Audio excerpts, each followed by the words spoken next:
Hello everyone, कैसे हैं आप सब लोग।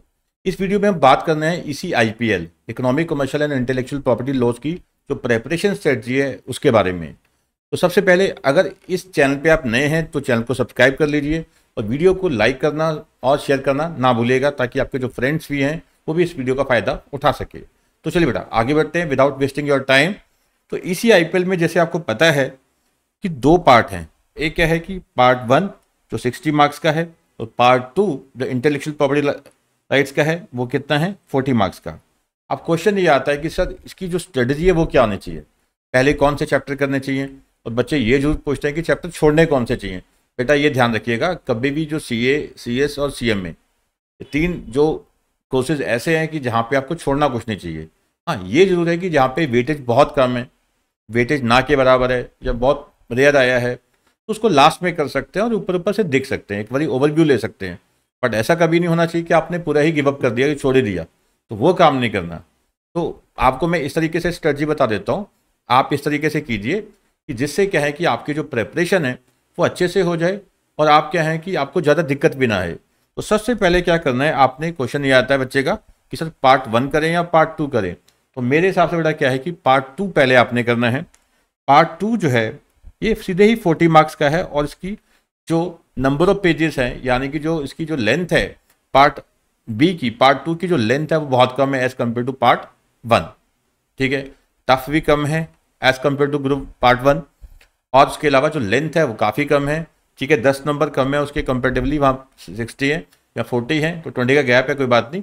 बट जब आप ये करना शुरू करेंगे आपको बड़े आराम से समझ आएगा। और सबसे अच्छी बात क्या है कि सारे क्या है इंटेलेक्चुअल प्रॉपर्टी के बारे में है, जैसे कॉपीराइट क्या है, पेटेंट क्या है, ट्रेडमार्क क्या है। जब आप पढ़ना शुरू करेंगे आपका एक सीक्वेंस बनना शुरू हो जाएगा। ठीक है, तो सबसे पहले आपने आईपी लॉ करना है, इंटेलेक्चुअल प्रॉपर्टी राइट्स लॉ करना है। ठीक है, और उसमें ऐसा कुछ भी नहीं है कि आप पहले जोग्राफिकल इंडिकेशन कीजिए, डिज़ाइन कीजिए या आईपीआर कीजिए ना, बिल्कुल सीक्वेंस में चलना है आपने। पहले आपने ये आईपीआर वाला चैप्टर कर लिया, फिर पेटेंट्स हैं, ट्रेडमार्क्स हैं, कॉपीराइट है, जोग्राफिकल इंडिकेशन एक्ट है, फिर डिज़ाइंस है।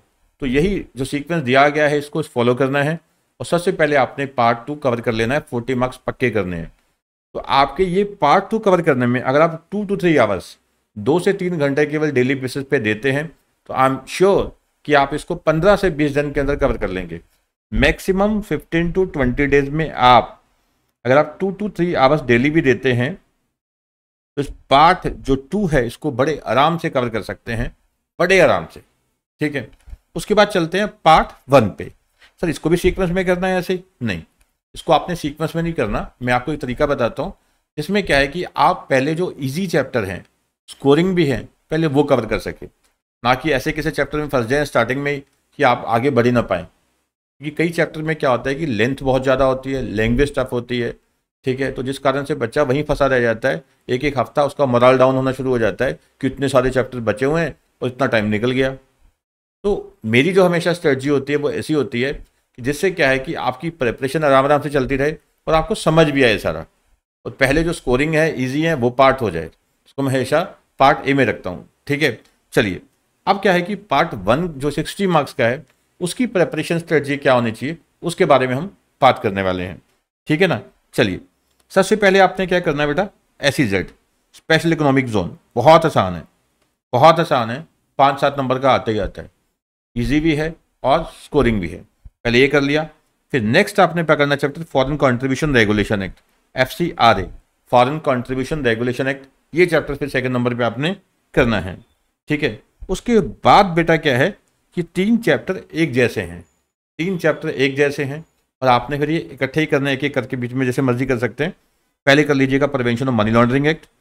ठीक है, फिर फ्यूजिटिव इकोनॉमिक ऑफेंडर एक्ट, फिर बेनामी ट्रांजेक्शन एक्ट, एक दूसरे के साथ जुड़े हुए हैं। सबका मकसद यही है, ठीक है, कि यहाँ भी जो करप्शन है उसको रोकना, करप्शन जो है, ठीक है, तो रिश्वतखोरी है उसको रोकना। तो पहले आपने क्या किया, स्पेशल इकोनॉमिक जोन कर लिया, फिर फॉरेन कंट्रीब्यूशन रेगुलेशन एक्ट कर लिया, फिर ये 3 चैप्टर हैं। ठीक है, मनी लॉन्ड्रिंग एक्ट है, फ्यूजिटिव इकोनॉमिक ऑफेंडर एक्ट है, बेनामी ट्रांजेक्शन एंड प्रोहिबिशन एक्ट है। ये 5 चैप्टर आपके क्या है पार्ट वन के भी हो गए। उसके बाद क्या है कि ये 2 चैप्टर हैं, दोनों ही आसान हैं।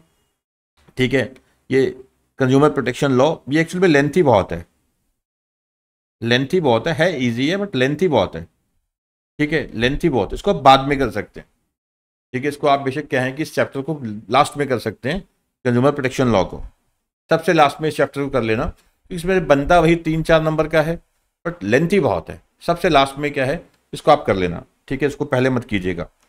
फिर क्या है कि आपके फिर पकड़िए लीगल मेट्रोलॉजी, बिल्कुल इजी चैप्टर है, छोटा सा चैप्टर है, आ भी जाता 3-4 नंबर का, हो जाएगा फटाफट।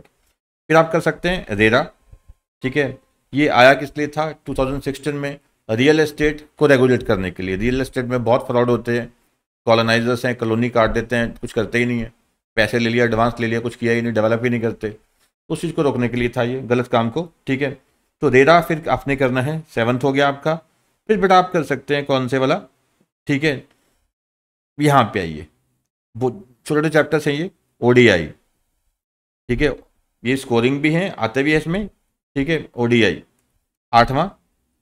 फिर ईसीबी बिल्कुल आसान है ये भी, 9वां, ठीक है।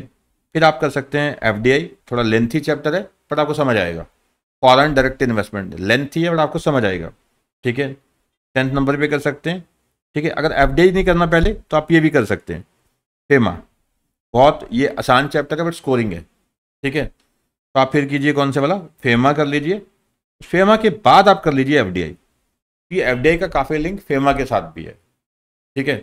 तो चैप्टर आपने इस तरीके से करने हैं, ओडीआई हो गया, ईसीबी हो गया आपका, फेमा हो गया, एफडीआई हो गया।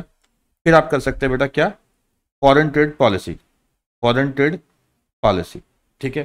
फिर आपका एक बचता है कंपटीशन एक्ट, फिर आप लास्ट में कीजिए, सेकंड लास्ट में कंपटीशन, और लास्ट में मैंने बताया था आपने जो कंज्यूमर प्रोटेक्शन लॉ है वो वाला। तो ये सीक्वेंस आपने पकड़ना है, ठीक है, ये सीक्वेंस आपने पकड़ना है, आपका जो सिलेबस है बड़े आराम से हो जाएगा, आपको समझ भी आएगा, ठीक है। और एक चीज़ का ध्यान रखिए, जैसे फेमा मैंने लास्ट में कवर किया है, ये 2 चैप्टर हैं, फेमा हो गया, ठीक है, कंपटीशन, इसमें से पेपर आता ही आता है, ठीक है, फेमा एंड कंपटीशन एक्ट, ठीक है, पेपर आता ही आता है बट दोनों ही काफ़ी लेंथी हैं, बट आपने इन 2 चैप्टर को भी बहुत अच्छे से करना है। पहला फोकस किस पे रखना है बेटा, पार्ट 2 पे, पार्ट 2 पे आपने फोकस रखना है, उसको अच्छे से करना है। ध्यान रखना है कि पार्ट 2 की कम से कम रिवीजन आपकी कितनी बार होनी चाहिए, 2 से 3 बार आपको रिवाइज करना है, 2 to 3 टाइम्स एटलीस्ट आपको रिवाइज करना है, 2 to 3 टाइम्स आपको रिवाइज करना है एटलीस्ट, ठीक है।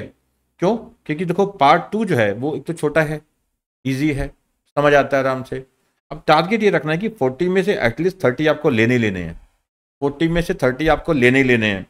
और पार्ट 1 में अगर जो मैंने आपको चैप्टर बताए पहले, जैसे एफसीआरए है, फॉरेन कंट्रीब्यूशन रेगुलेशन एक्ट है, ठीक है, स्पेशल इकोनॉमिक जोन एक्ट है, ठीक है, आपका हो गया, आपका एक्सटर्नल कमर्शियल बोरिंग हो गया, ईसीबी, ओडीआई हो गया, ओवरसीज डायरेक्ट इन्वेस्टमेंट हो गया आपका, ठीक है, और लीगल मेट्रोलॉजी एक्ट है, prevention of money laundering act है, ठीक है, बेनामी ट्रांजेक्शन एक्ट है, फ्यूजिटिव इकोनॉमिक ऑफेंडर, ये काफ़ी ईजी चैप्टर्स हैं, ये बड़ा काफ़ी इजी चैप्टर्स है। अगर ये चैप्टर पहले आपके हो जाएं तो आप मान के चलिए कि आपका 60 में से 30-40 मार्क्स कहीं नहीं गए, तो 60 to 70 मार्क्स आप क्या हैं बड़े आराम से ले सकते हैं इसी आईपीएल में, अगर आप मेरे द्वारा बताई गई स्ट्रेटजी को फॉलो करें, मेरे द्वारा बताई गई स्ट्रेटजी को फॉलो करें। और एक सबसे इंपॉर्टेंट चीज़ क्या है, जो क्वेश्चन आंसर्स होते हैं वो जरूर देखना है, जो पास्ट ईयर के जो क्वेश्चन आंसर्स हैं। सर ये पास्ट ईयर के क्वेश्चन आंसर कहाँ से आए, कि पेपर तो एक आधी बारी हुआ है, अभी 1-2 बारी हुए हैं, ठीक है, तो पास्ट ईयर के क्वेश्चंस कहाँ से आ जाएंगे, बिल्कुल आएंगे। देखो बहुत सारे चैप्टर क्या हैं, ऑलमोस्ट चैप्टर क्या हैं पुराने वाले हैं, 1-2 चैप्टर आप छोड़ दीजिए, जैसे फ्यूजिटिव इकोनॉमिक ऑफेंडर एक्ट है, ये नया है। बाकी जो चैप्टर हैं जैसे आईपीएल है आपका, ठीक है, आईपीएल वाला है, ठीक है, आपका जो आईपी हो गया, इंटेलेक्चुअल प्रॉपर्टी लॉज है, ठीक है, ये आपका बेशक नया है, बट इससे पहले जो आपका जो इससे पिछला जो सिलेबस था उससे पहले ये हुआ करता था आईपी लॉज, वहाँ क्वेश्चन आंसर्स हैं। और जो हमारे बच्चे हैं, स्टूडेंट्स हैं, और जो क्लासेस हमसे बाय करते हैं, उनको हम एक क्वेश्चन आंसर बुकलेट देते हैं, जिससे क्या है कि आप चैप्टर के बाद क्वेश्चन आंसर देख सके, जिससे आपकी प्रिपरेशन अच्छे से और हो सके, तो प्रिपरेशन आपकी बहुत अच्छे से हो सके, उसके लिए हम क्या है क्वेश्चन आंसर बुकलेट देते हैं कि हर चैप्टर के बाद आपने एक क्वेश्चन आंसर देखने हैं।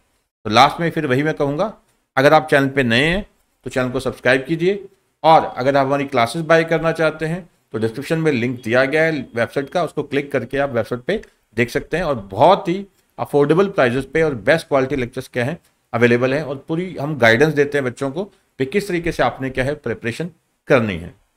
ठीक है बेटा, चलिए इस वीडियो को यहीं वाइंड अप करते हैं। ऐसी वीडियो हम डालते रहते हैं रेगुलर बेसिस पे आपके फायदे के लिए। ठीक है बेटा, चलिए क्लासेस हम वाइंड अप करते हैं यहाँ।